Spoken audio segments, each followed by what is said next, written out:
Nous pouvons voir que tous ceux qui ont eu la faveur de Dieu dans le passé l'ont recherché. Ils ont essayé de comprendre sa pensée. Et c'est cela que Dieu regarde. Psaume chapitre 14, le verset 2. L'Éternel du haut des cieux regarde les fils des hommes pour voir s'il y a quelqu'un qui soit intelligent, qui cherche Dieu. L'intelligence et la perspicacité sont la même chose, c'est-à-dire un état d'esprit qui recherche la vérité, qui est tourné vers Dieu. Nous avons beaucoup d'exemples. Par exemple, les apôtres, qui par leur connaissance de ce qui était écrit, ont reconnu le Messie. Nous avons aussi l'exemple de Daniel, d'Ézéchiel et bien d'autres qui se sont montrés intelligents en cherchant à connaître Dieu. Ceux qui font preuve d'intelligence sont ceux qui recherchent Dieu, car lui seul peut sauver. Ils s'en rendent compte et font tous les efforts nécessaires.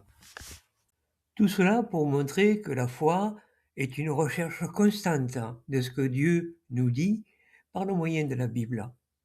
C'est la foi qui nous aide à avancer dans la connaissance, puisque la foi, c'est croire à ce que nous dit Dieu par le moyen de Jésus. La foi est étroitement liée à la connaissance, parce que c'est par cette connaissance que nous pouvons faire sa volonté. Par exemple, si nous avions vécu à l'époque de Manassé, il est certain que nous l'aurions condamné, vu ce qu'il a fait dans sa vie. Des choses atroces pour comprendre, je vous invite à lire ce récit. En 2 Rois chapitre 21, le verset 26, il nous est dit que Manassé versa aussi le sang d'innocents en très grande quantité, au point d'en remplir Jérusalem d'un bout à l'autre. Cela s'ajoutait au péché qu'il avait commis en amenant Juda à pécher, à faire ce qui est mal aux yeux de Dieu. Il y a beaucoup de dirigeants actuellement qui ressemblent à ce personnage, mais on peut voir que Dieu lui a pardonné ses péchés. 2 Chroniques chapitre 33 et le verset 12.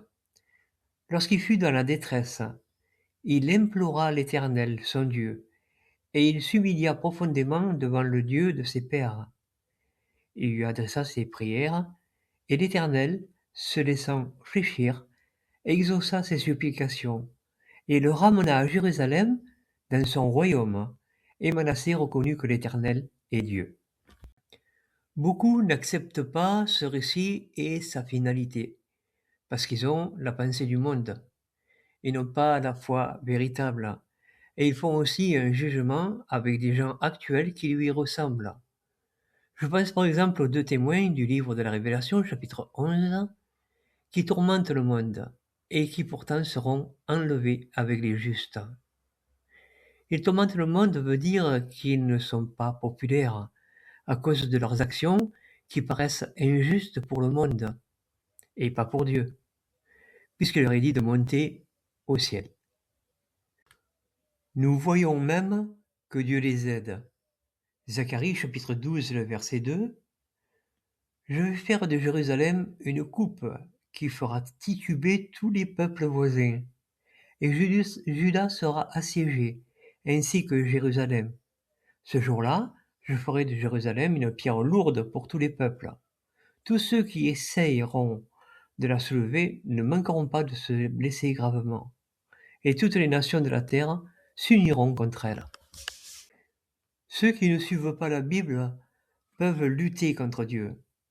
C'est là que l'intelligence, la perspicacité doit agir, puisque j'ai entendu que certains, sans perspicacité, ont dit du mal de ces 2 témoins.